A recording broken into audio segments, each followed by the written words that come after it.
Coast Studios in Oklahoma City. This is an OU update with Jason Kersey. I'm Jenni Carlson. Jason, as the Sooners prepare to head to Texas Tech for that game on Saturday, big question, who's going to play quarterback? Trevor Knight obviously leaves the game this last Saturday on a body board.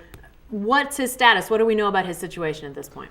Well, the way it was described to me is that basically the injury was like a whiplash. His neck, it was his neck, and it wasn't a concussion. I think that was the initial fear. All of his tests came back negative, so I think from that perspective, things look okay. I think he's in a lot of pain, and I think that's what's going to ultimately determine whether he plays or not, and I don't think we'll know that. Bob Stoops said Tuesday or Wednesday. I think it might be Friday or Saturday, frankly, before we know for sure. Yeah, definitely so. Well, that begs the question of Cody Thomas, and he might get his first career start in Lubbock, a tough place for a lot of teams to play. Bob Stoops was asked earlier this week about his comfort level if Thomas does have to start for the Sooners. Very comfortable with Cody. He's shown great poise when he's been out there. He's shown a comfort level in what we're doing.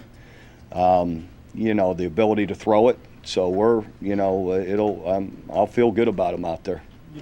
Well, I think this is interesting that, not only Bob Stoops, but a lot of guys on this team have expressed comfort with Cody Thomas playing, because part of the reason why we felt like Trevor Knight wasn't running earlier in the season was because there wasn't much comfort level with Cody Thomas playing quarterback.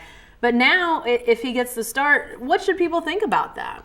Well, I mean, I think that one thing we didn't know early in the season was that Cody Thomas was hurt through fall camp, and I think that played a part in Trevor Knight not running as much. Cody Thomas came out and played, led one really effective drive in the Kansas State loss, a touchdown drive, when Trevor Knight had to briefly leave the game. He didn't play so well at Iowa State, 1 of 8 with an interception. But I do think that there's a chance that he's going to be a pretty good quarterback. He's got a really good arm. He's a little bit different than Trevor Knight. He's not quite as mobile. But it will be interesting to see how he handles that environment. That will be the biggest thing, I think, if he has to start. Texas Tech's not any good this year, but that crowd is crazy, and as we all know, it can be a difficult place to play. It's interesting. You never know what's going to happen, obviously, the way this season's played out. That's true. But if you sort of go on the good side, if Cody Thomas goes to Lubbock, plays well, leads them to victory, I wonder if there's a quarterback controversy, at least in fans' minds, after something like that. Well, I think there already is one in fans' minds. Yeah. But if Cody Thomas plays well in this game and going into and then Trevor Knight continues to struggle maybe the next week, I don't think there's any doubt that there would be a quarterback battle next year. I mean, you've got Baker Mayfield coming; he'll be eligible. You have Cody Thomas, who will have played well if that happens, right. And then Trevor Knight, who's shown flashes of greatness but cannot get consistent.